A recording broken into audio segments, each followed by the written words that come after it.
Bueno, yo les agradezco al colegio la convocatoria, agradezco esto de que uno sabe mucho, no es tan cierto esto que uno sabe mucho, uno acompaña muchas veces esta reforma o los criterios, pero de saber sabemos todos y lo que uno viene a compartir acá es ese saber que tiene.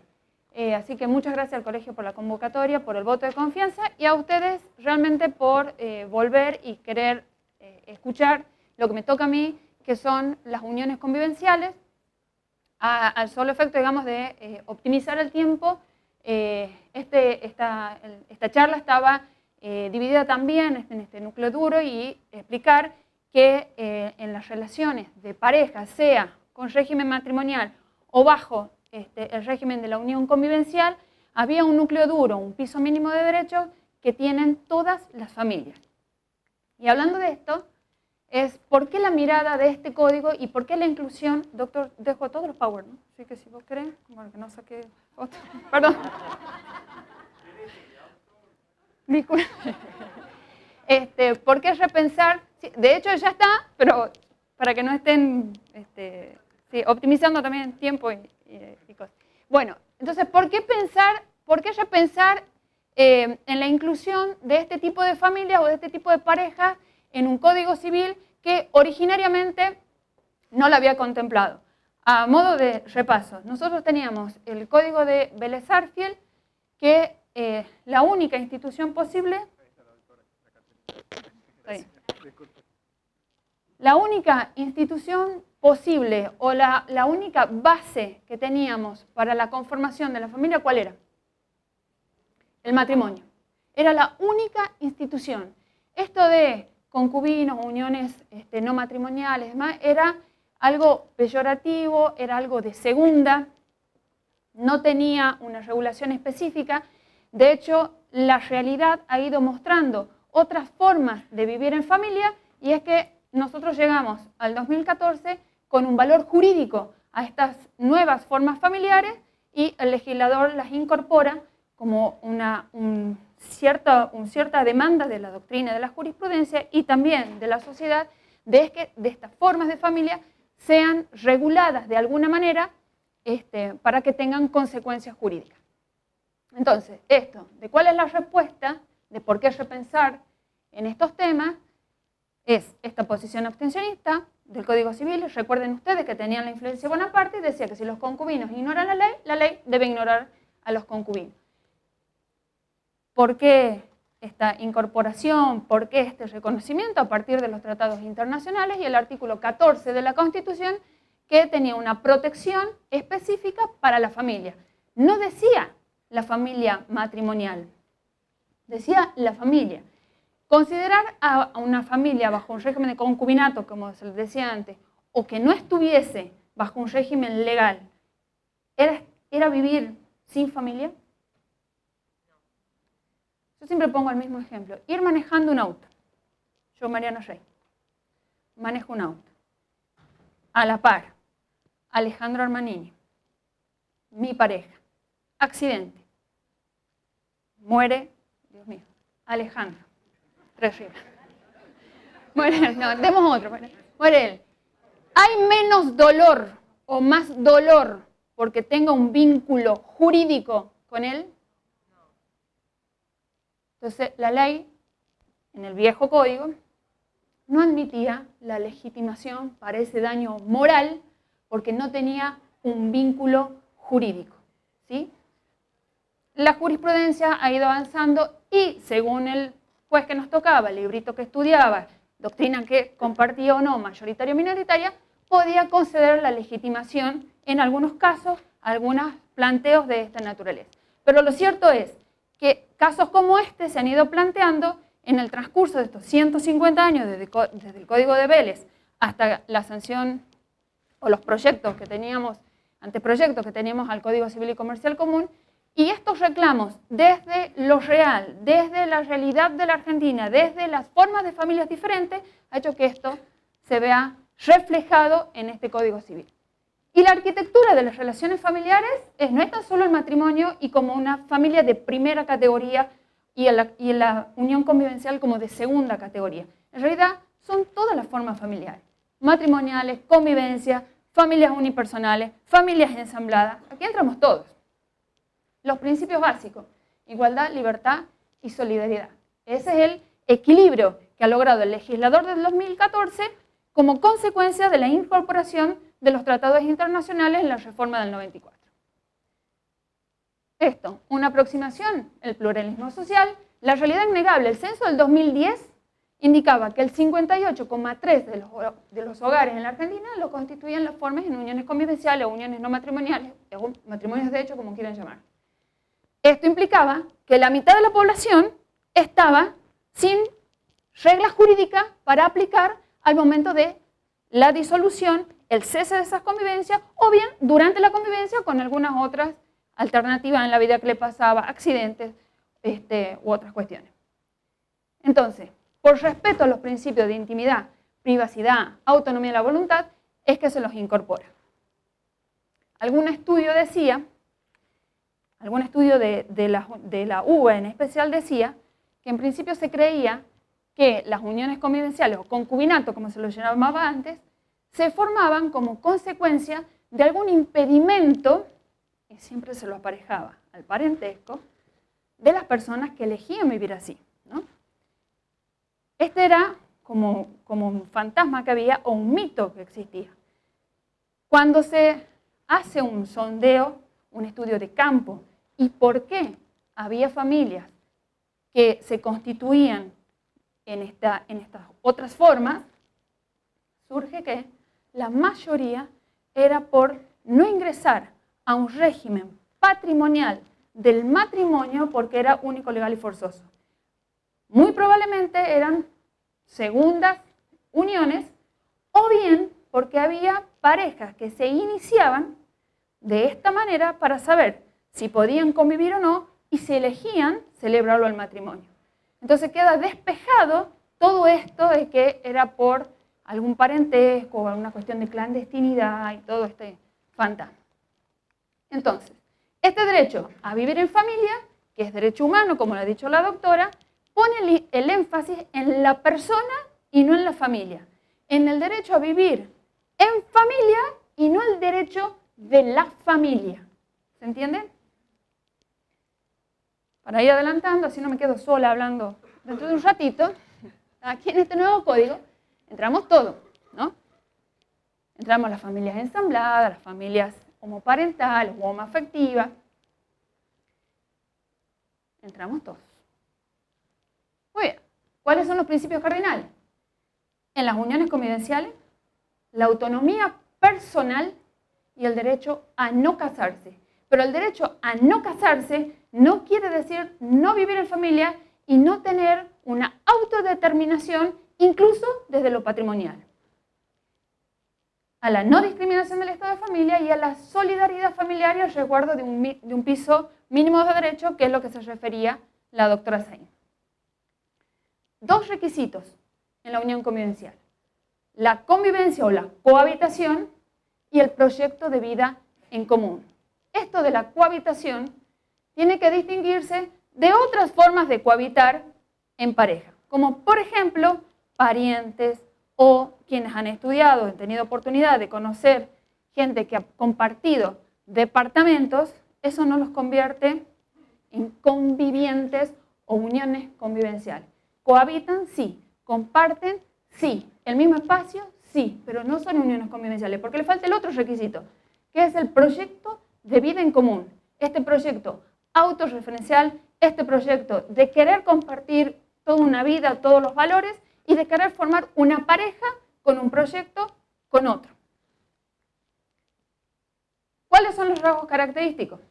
Esto es para diferenciarlo, porque cuando tengamos los planteos ante los estrados judiciales, si es una unión convivencial, no es una unión convivencial o de qué estamos hablando, se van a tener que fijar en esto: singularidad, publicidad, permanencia y la diferencia de, no la diferencia de sexo, pero ya no la tenemos, no importa si es de igual o diferente sexo. Pero en principio los tres primeros: singularidad, porque es la posesión de estado de vida, es esta pareja que aparece como matrimonio, porque es difícil, es medio infeliz, digamos, la comparación, pero es aquella pareja que posee este estado de vida familiar. La publicidad, porque debe exteriorizarlo en la comunidad, y la permanencia se asocia a la estabilidad. Esto es algo parecido a lo que tiene el matrimonio. Pasa que en el matrimonio, ¿qué tenemos? Un acto jurídico, el acta de matrimonio, que tiene implícito todo esto. El 510 actual dice: el reconocimiento de los efectos jurídicos previstos por este título de las uniones convivenciales requiere: 2 integrantes sean mayores de edad, no estén unidos por vínculo de parentesco en línea recta en todos los grados ni colaterales hasta el 2º grado, no estén unidos por vínculo de parentesco por afinidad, no tengan impedimento de ligamen ni esté registrada otra convivencia anterior de manera simultánea y mantengan la convivencia durante el periodo inferior a 2 años. Entonces, esta exigencia a comparar con, otra vez, al otro tipo de familia, que es el matrimonio, y tiene que ver con ligamen, parentesco y la edad. El ligamen porque no puede haber una convivencia paralela. El parentesco no puede ser pariente ni biológico ni afín. Y la edad, que es una exigencia de madurez. Y este otro requisito de los 2 años es meramente caprichoso del legislador. Podría haber sido 5, 4, 1 o no haberle puesto ninguno. Pero el legislador ha entendido que a los fines probatorios tenían que darse estos 2 años, digamos, de permanencia para considerarlo como unión convivencial y de forma estable. La registración. La unión convivencial. ¿Cuál es la importancia de la registración? Porque puede haber uniones convivenciales sin registración. El efecto de la registración es los fines probatorios, ¿sí? A partir del 1 de agosto, uno puede ir al registro, creo que pueden ir, no sé si el registro adecuó, digamos, sus reglamentos internos. Correcto. Pero puede ir y anotar la unión convivencial. Tiene efectos probatorios solamente, ¿sí? No tiene efectos constitutivos. ¿Y qué diferencia hay? Cuando uno celebra el matrimonio, tiene un efecto constitutivo porque se emplaza ¿en qué? En esposo, cónyuge, esposa, esposa, cónyuge de la otra persona, ¿sí? Los hijos son matrimoniales. ¿Y en los convivientes? Son legítimos, en principio, sí. Y entre ellos, ¿es mi qué? Es mi pareja, es mi esposo, es mi cric-cric. No emplaza. ¿Sí? Esto lo tenemos que tener claro. El matrimonio emplaza. Tiene efecto constitutivo. La registración de la unión convivencial solamente a los efectos probatorios y para la protección de la vivienda y la oponibilidad a tercero. Esto tiene que quedar claro. Puede haber uniones convivenciales sin registro. Siguen siendo uniones convivenciales. Y con registro, prueba el momento que comienza a regir la oponibilidad a tercero y los pactos si los hubiere, y el tiempo. Estos son los efectos de la registración. Existencia, extinción, registración de pacto, protección de la vivienda familiar, que es lo que ha hablado la doctora, ahora voy con vos. La disposición de los bienes comunes y la oponibilidad a tercero. Si no hay registración, tendremos que probar, como ha sido hasta antes del 1 de agosto, tendremos que probar por cualquier otro medio de prueba el momento de la existencia, cuándo ha cesado la convivencia y ver cómo se hace con el tema de la vivienda para el caso que hubiese una vivienda familiar. Doctor. Buenas noches.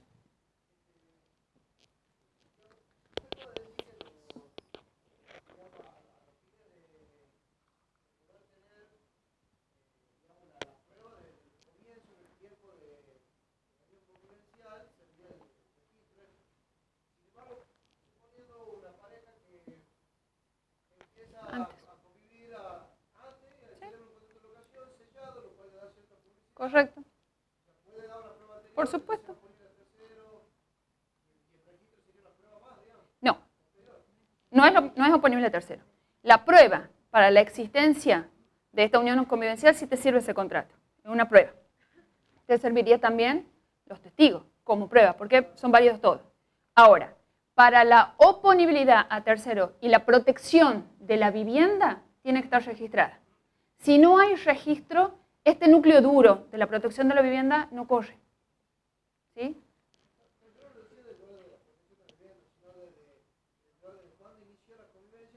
Lo probará, sí, sería uno de los medios, digamos, porque tenés un instrumento, pero si vos...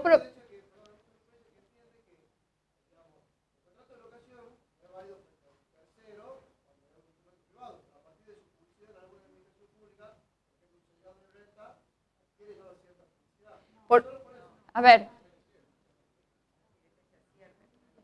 si vos... Sí. Para ser oponible a tercero, como se entiende los términos oponibilidad de tercero, tiene que ser público para todos. Renta no es una oficina donde uno concurre para saber si estoy casada, si estoy conviviendo, si estoy bajo un régimen de comunidad o de separación.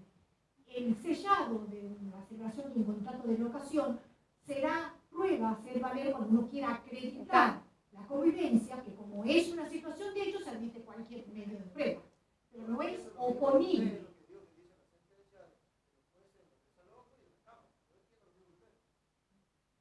¿Y cuál es la pregunta? No sé qué dice el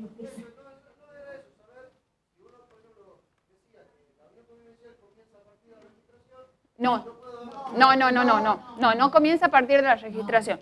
Hay uniones convivenciales, es la prueba, es uno de los medios de prueba, tiene valor probatorio, la registración, tiene valor probatorio y vos vas a tener una fecha cierta, ¿sí? Ahora, que sea el único medio, no. Que las uniones convivenciales no tengan protección porque no estén registradas, no.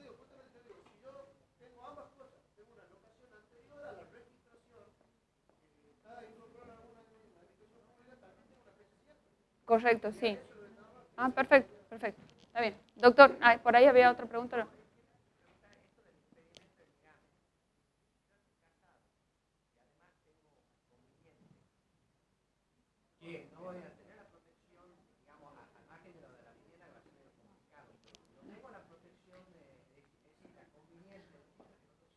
No, en realidad tenés un impedimento para la unión convivencial.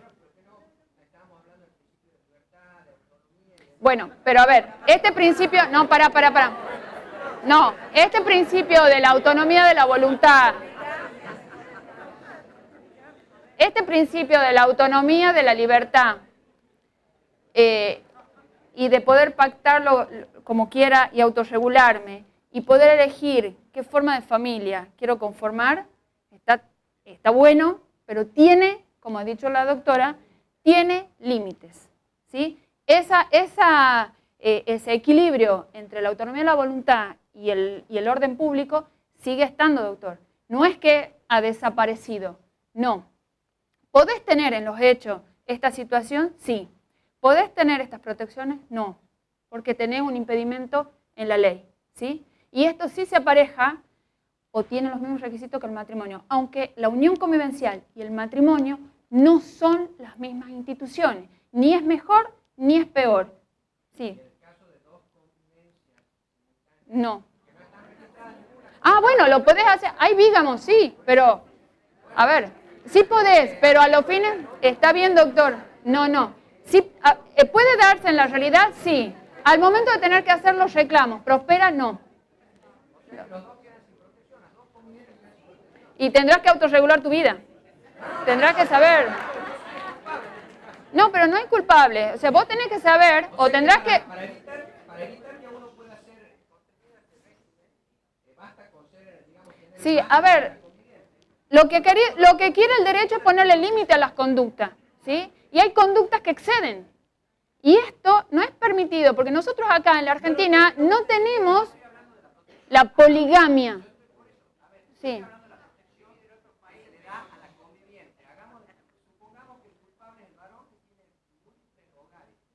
Sí.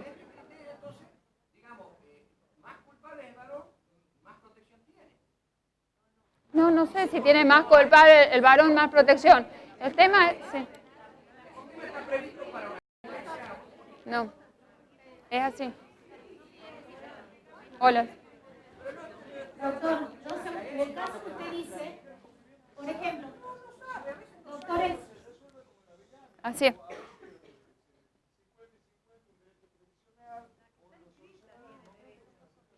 A ver, doctores, 2 segundos. Para que podamos nosotros realmente aprovechar la discusión y podamos ver, nos ordenemos con el tema de las preguntas.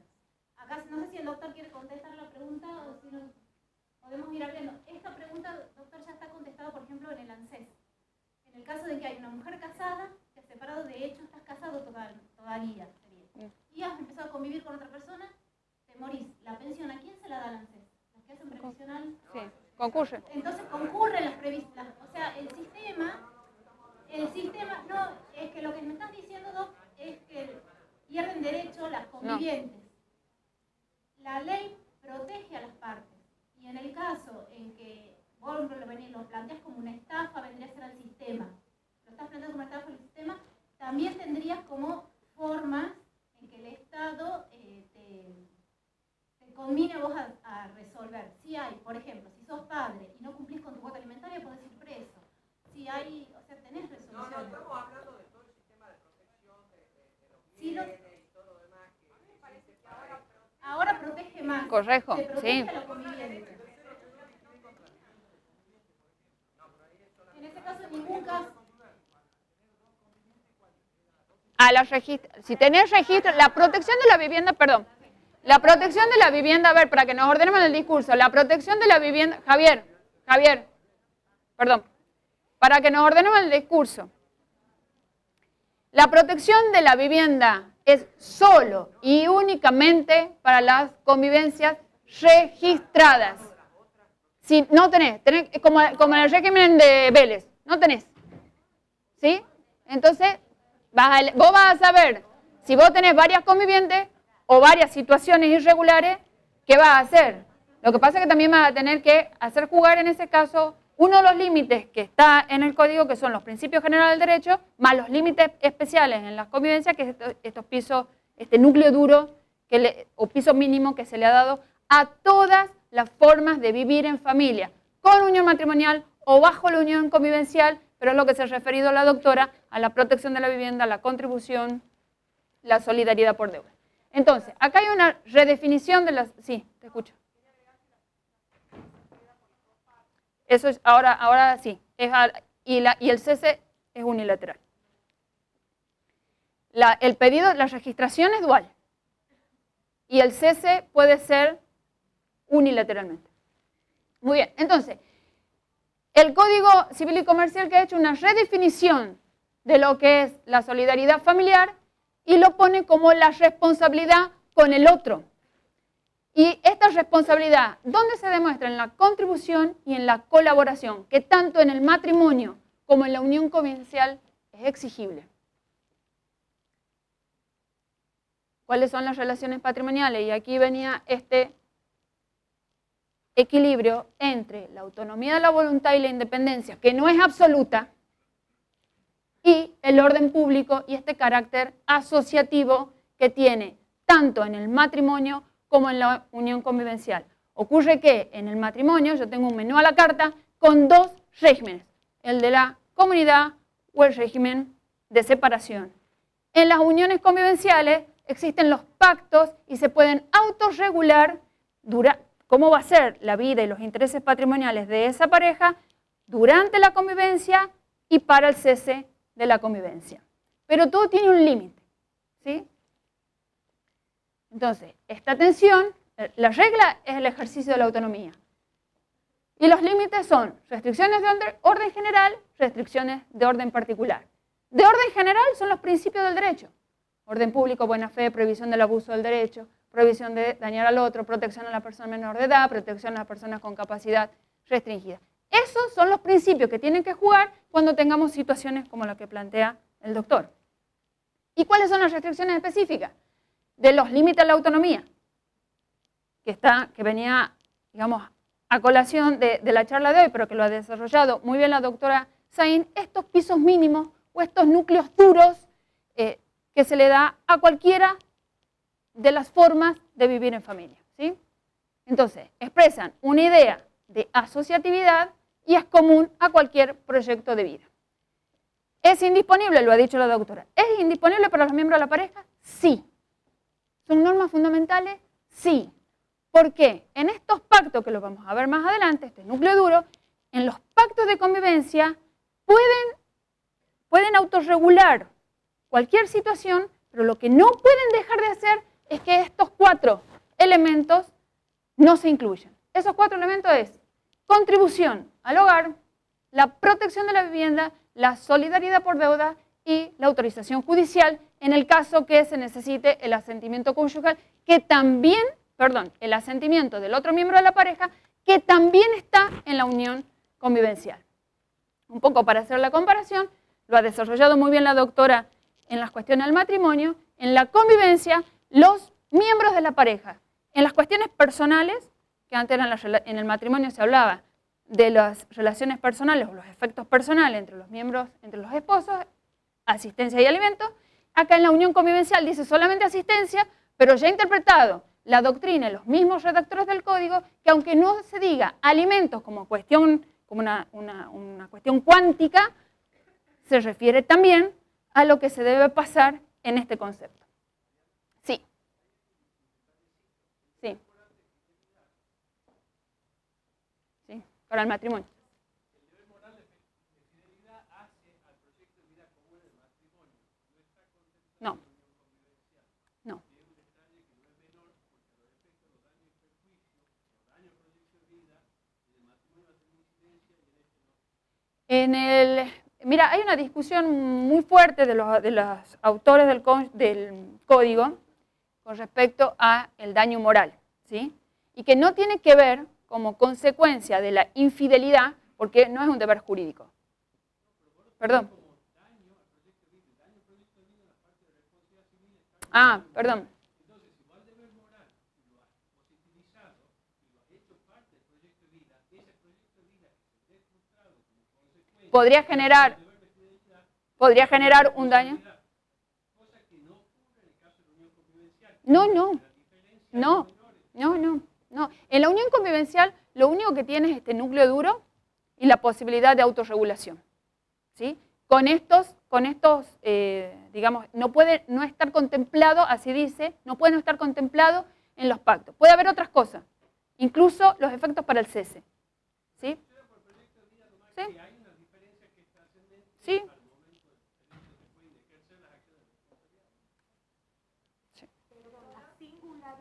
Sí.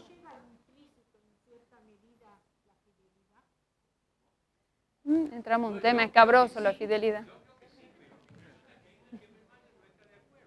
¿No?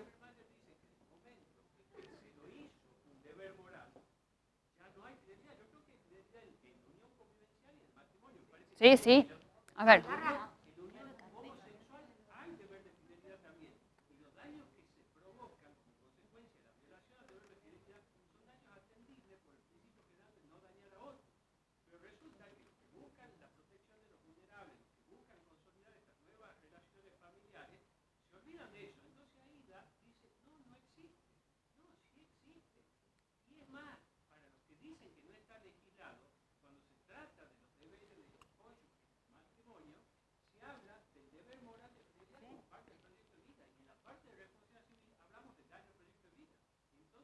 Podría haber, sí. Que debería, que yo soy absolutamente partidario que aún en la unión, que sería la tesis extrema, digamos, para el uno, aún en el caso de las uniones homosexuales, si hay violación del deber de fidelidad, hay derecho a daño y perjuicio por parte de la víctima.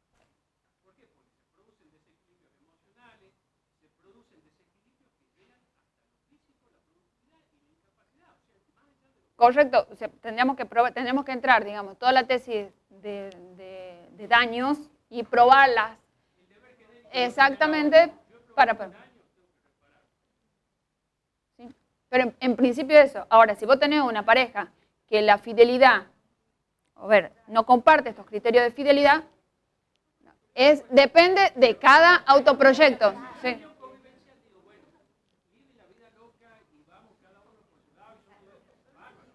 ¿Sí?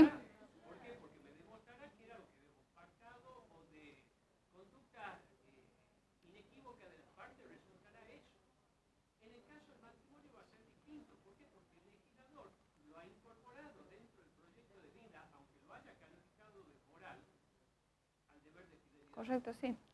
Sí, te entiendo. Sí. Hay una discusión, digamos, en eso, ¿no? Pero sí entiendo tu posición porque es una de las posiciones que discute y los redactores dicen que no, pero que no. No hay derecho a daño por la pacificación, por el buen divorcio, por todo lo demás. Omite que el legislador lo ha hecho positivo y hecho requisito del proyecto de vida y deber moral de fidelidad. Está bien. Es una de las posiciones. Muy bien. Entonces, sí. Sí. Sí, por supuesto. Por supuesto que sí. Cuando habla de deber de asistencia, que ha sido amplio, estamos hablando de este tipo de situaciones y todo lo que tiene que ver hasta incluso en la asistencia moral, el cuidado al otro en los momentos de enfermedad y todo eso es recíproco en la pareja conviviente. Me están preguntando si el subsidio no tendría que pedir, a ver, si está registrada, no, y si no está registrada y tendrá que probar que estaba en una unión convivencial.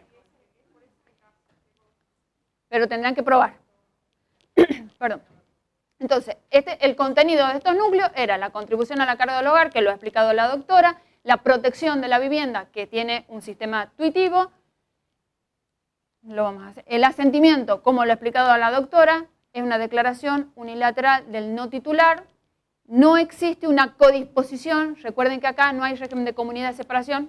Es separación, cada uno tiene sus bienes, pero sí hay una protección para esta vivienda donde se asienta el hogar familiar. ¿Sí?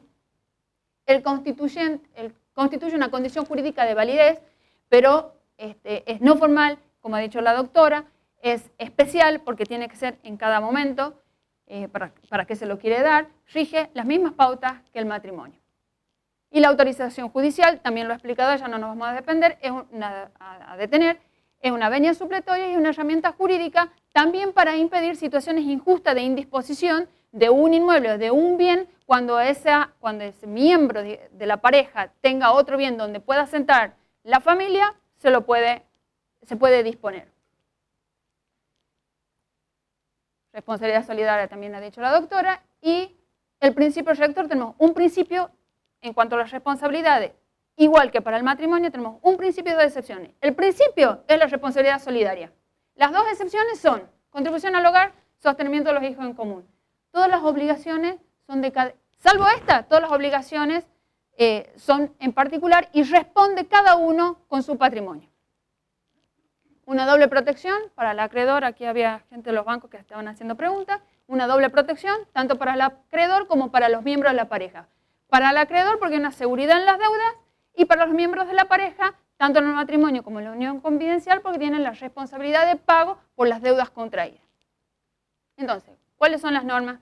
Lo he pasado rápido por una cuestión de tiempo porque lo ha explicado muy puntillosamente la doctora cuáles eran estos pisos mínimos de derecho que el legislador ha decidido concederle a cualquiera sea la forma de vivir en familia, o con unión convivencial o con régimen de patrimonio, no importa, ese piso mínimo rige.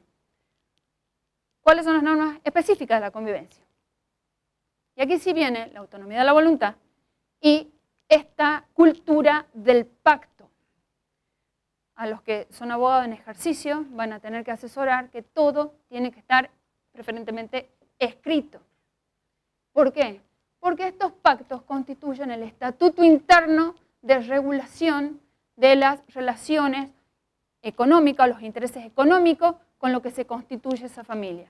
Y ese estatuto interno es el que rige su vida y cuando tengan algún tipo de problema, y para el cese, es lo que el juez le va a pedir en principio. Le va a decir, ay, doctor, le voy a dejar el power, ¿no? Porque lo veo copiando rápidamente. Si el juez tiene pactos entre convivientes, sea con registro, sin registro, pero hay pactos, lo que rige son las normas de ese pacto. Si no hay pacto, tendrá que aplicar los pisos mínimos más las otras reglas del derecho según el caso.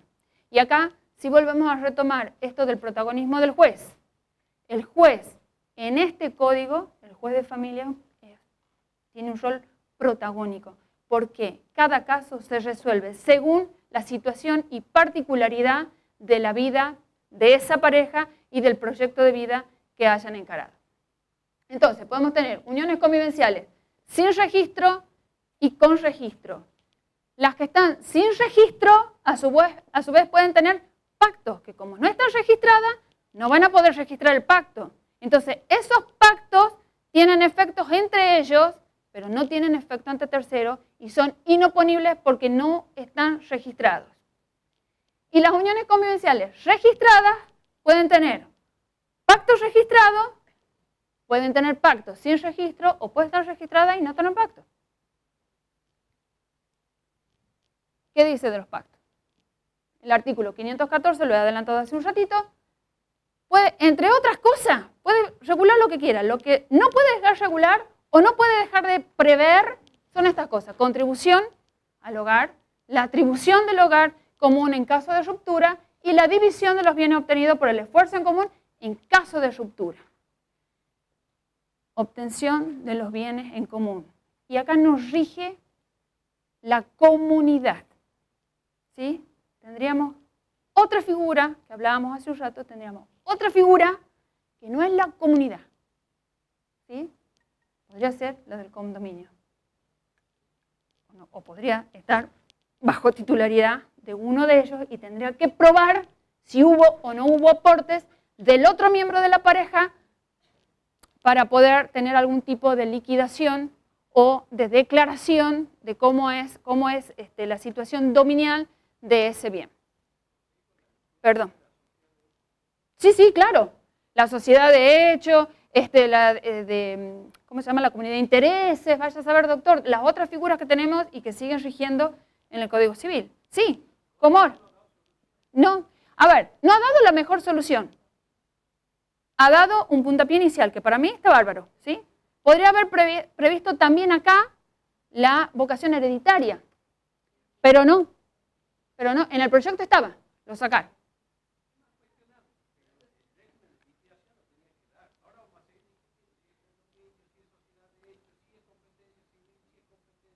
Sí, vamos a seguir en eso. Ahora, no presume la comunidad, no se presume. Porque no es aplicable, no es el régimen del matrimonio, no es el régimen patrimonial del matrimonio aplicable a las uniones convivenciales. No, es otra cosa. Lo que pasa es que acá sí tiene que ver, digamos, toda esta cultura de pactar. Lo mejor es dejarlo por escrito. Si no dice nada, y tendremos que aplicar las otras figuras. Entonces, estos pactos rigen durante la vigencia frente al cese. Es formal, pero no es solemne. Esto quiere decir que se puede redactar en un estudio jurídico, sí. ¿Tiene que estar registrada la firma en un escribano? No necesariamente. Es formal, tiene que ser por escrito, tiene que estar por escrito, pero no es un acto solemne. ¿Cuál es la naturaleza? Lo he dicho hace un ratito. Es un estatuto interno. Y el juez, ante un problema llevado a los estrados y para la resolución de él, lo primero que tiene que decir, señores, ¿tienen pacto? Primero, ¿está registrada? No. Si hay registro, ¿tienen pacto? No. Si no tienen pacto, a los principios generales. Comparto con lo que dice el doctor Moisá. No nos ha dado muchas soluciones. Y nos ha dado algunas. Peor es no haberlo hecho. Es un piso mínimo. ¿Cuál es la incorporación innovadora que tiene este código? Que también lo tiene en el caso del matrimonio, frente al cese de la convivencia. Es la compensación económica. Esta es una figura novedosa, tan así, digamos que es novedoso que se incorpore la unión convivencial y mucho más que se prevea la compensación económica. Ahora, ¿la compensación económica es una figura novedosa para el derecho? No. ¿Está en el derecho comparado? Sí. El legislador del 2014 lo toma desde el derecho español y en algunos casos, en alguna jurisprudencia del derecho francés, pero principalmente del derecho español. Y es uno de los principales efectos que tiene la unión convivencial. Y dice el 524, cesada la convivencia, el conviviente que sufre un desequilibrio manifiesto que signifique un empeoramiento de situación económica con causa adecuada en la convivencia y su ruptura, tienen derecho a la compensación. Esta puede consistir en una prestación única, una renta de un tiempo determinado que no puede ser mayor duración de la convivencia. Lo interesante aquí es plantear que es una compensación por el desequilibrio, ¿sí? No es la indemnización por daño, no tiene la misma naturaleza jurídica que la indemnización por daño, ni tampoco tiene la naturaleza jurídica de los alimentos post-divorcio, ¿sí? Si bien es cierto, es de carácter asistencial, no comparte la naturaleza de los alimentos post-divorcio. Es un instituto nuevo, perdón. No, perdón, pero es un poco haciendo la comparación, si es alimento, si es de qué naturaleza jurídica estamos. No, es otro instituto, ¿sí? Sí, que dado la primera compensación.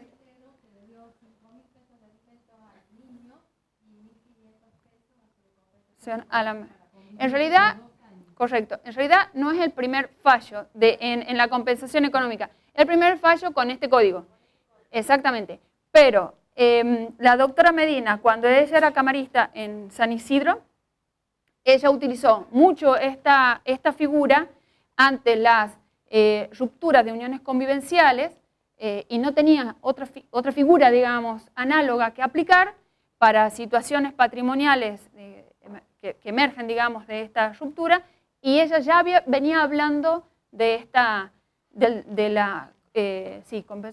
compensación económica como una figura aplicable.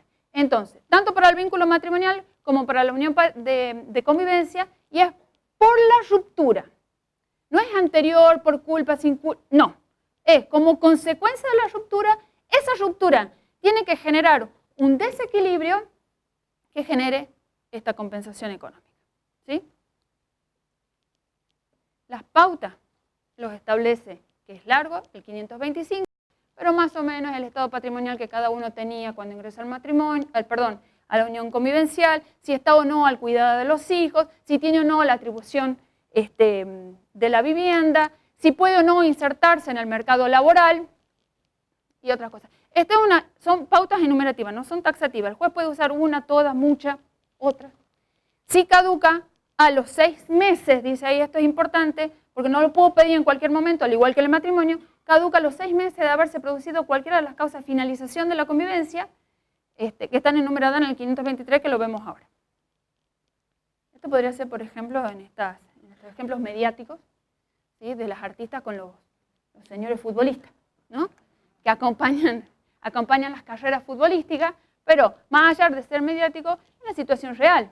¿Por qué no pedir una compensación económica a alguien que acompañó en una carrera futbolística fuera del país y ella tiene que postergar todo un proyecto artístico que también tiene un plazo corto, digamos, en este tiempo? Podría ser una de las situaciones llevadas para pedir una compensación económica. La Wanda Nara me tiran acá, pero bueno, no es el caso de la Wanda Nara. Entonces, un poco como para hacer la comparación. La compensación económica y los alimentos post-divorcio no tiene que ver, no es lo mismo, porque la procedencia es diferente. En la compensación económica la procedencia está en la ley, en los alimentos son excepcionales, ¿sí? Es el cónyuge que tiene una enfermedad grave, el cónyuge sin recursos. Los presupuestos es este desequilibrio económico y en los alimentos la necesidad del otro cónyuge. Y los caracteres de derecho inherentes al patrimonio que tienen en las compensaciones económicas inherentes al patrimonio y en los alimentos inherentes a la persona, y es no renunciable. En esto sí se puede renunciar a la compensación. Y en la indemnización por daño, un poco lo hemos adelantado, es la reparación integral del daño. Acá no hay daño, acá hay un desequilibrio. Entonces no tengo que regirme por las reglas generales, esta del derecho a no dañar a otro, porque no se ha dañado. En realidad lo que no tengo es un equilibrio económico entre el cómo ingreso en la unión convivencial, en este proyecto de vida, y cómo termina.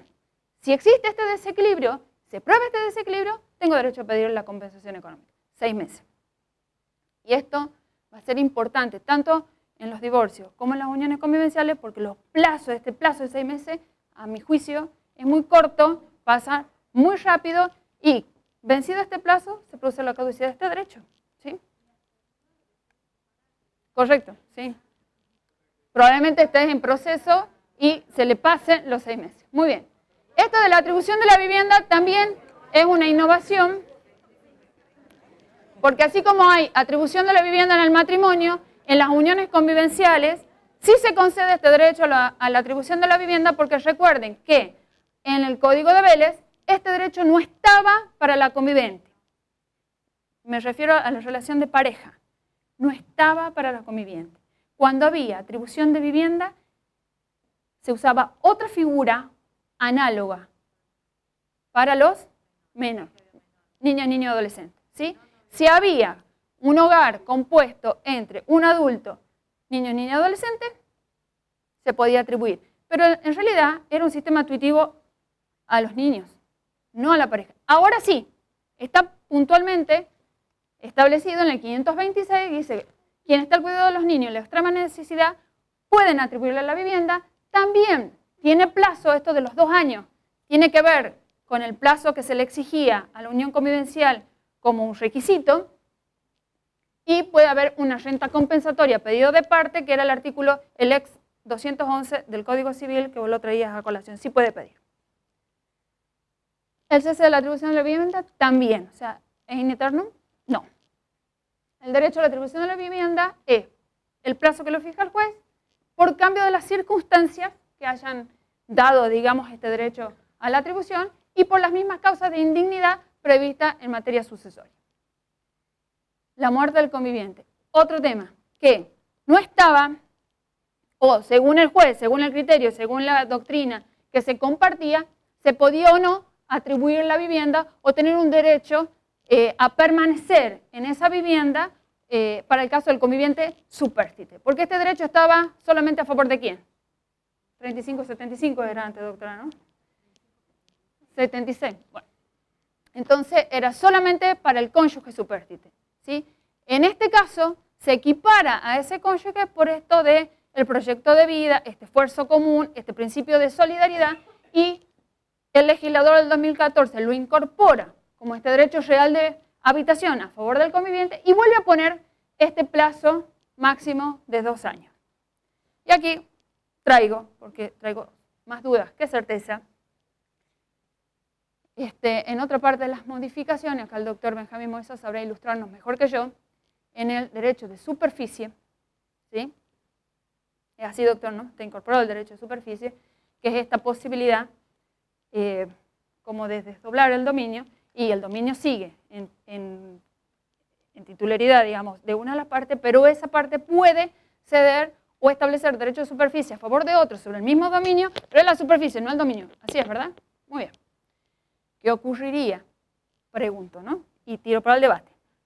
¿Qué ocurriría? Porque para mí podría generar incluso hasta una violación de la legítima, porque creo que el plazo máximo son 50 años. En la superficie, muy bien.